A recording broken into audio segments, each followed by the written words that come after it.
Good morning, hockey fans. This is Stephen Heisler with HeisHockey.com, the Victorious Hockey Company. You are watching the Junior Hockey Morning Show. We are on the World Sports Broadcasting Network.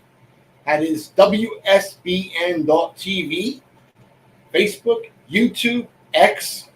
Where else, Tommy? Is that it? WSB. Where? WSB. Oh, yeah. WSBN.TV as well. Today's topic, this morning's topic, unrealistic expectations. You can find this article now on the free to access HeisHockey.com website. Pass it around to your kiddos, your friends, your teammates, if you're a coach, to your players. This one is going to hit close to home. It's that time of the year.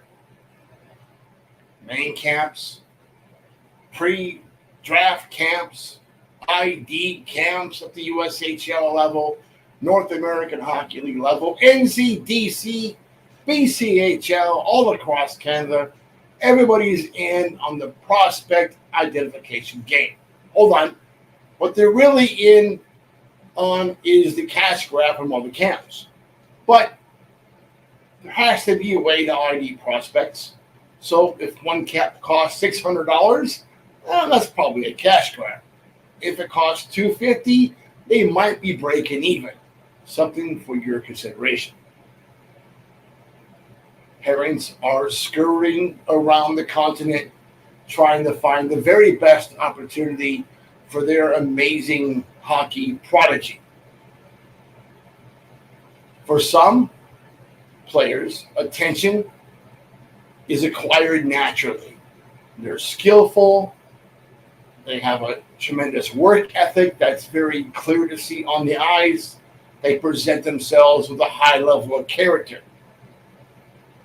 For most, one of those key areas is falling short, and they just don't get the same type of opportunities.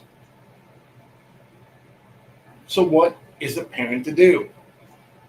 Aside from being an 8-figure wealthy individual that can buy their prodigy a team, opportunities, buy into a club, most of us have to settle for something different, and that would be lowering your expectations slightly to match your player's actual level of play at that moment.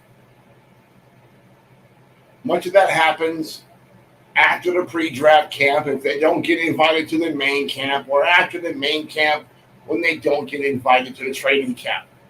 That's where parents discover the reality of their situation. That's where players discover, for the most part, the reality of the situation.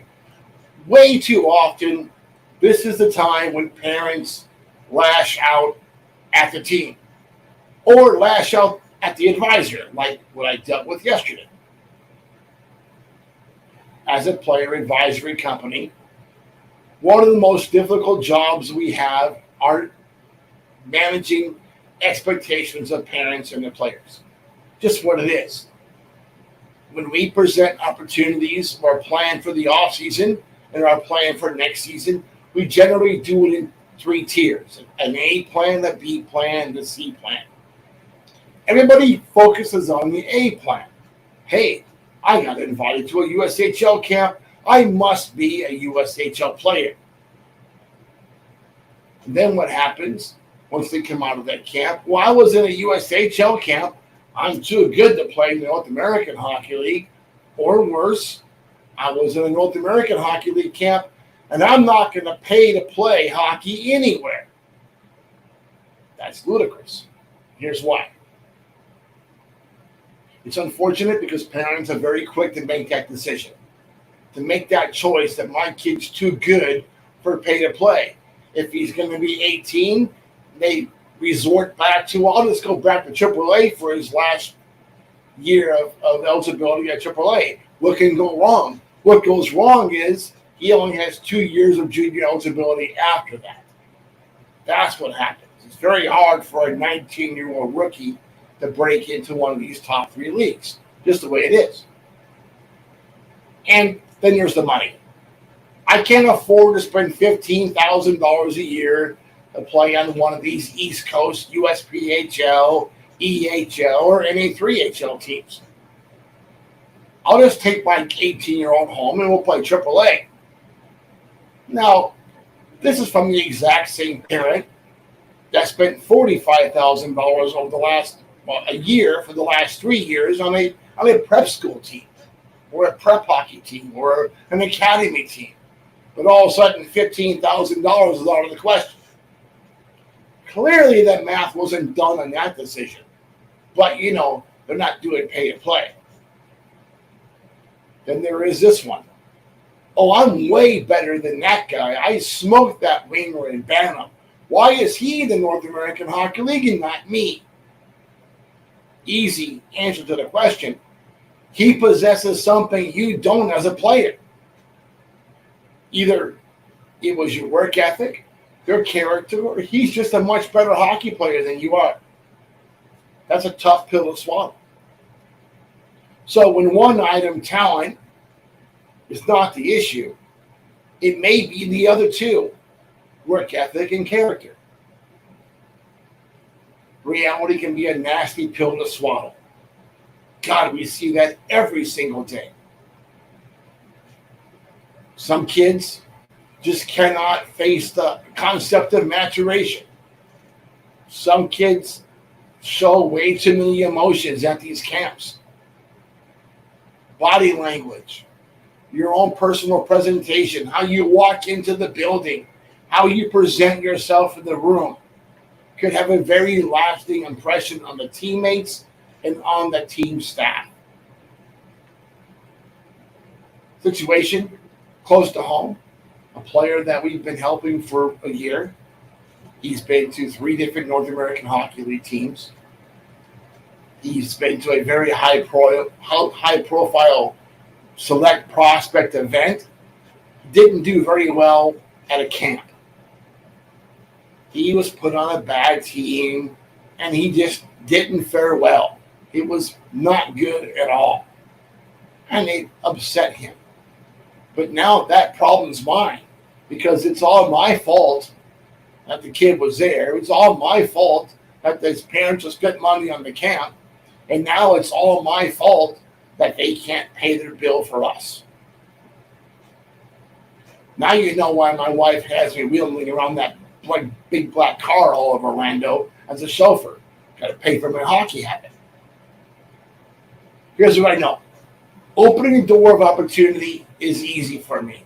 Just about every league on the continent, we have contacts within our network, within those leagues, to open those doors for our clients.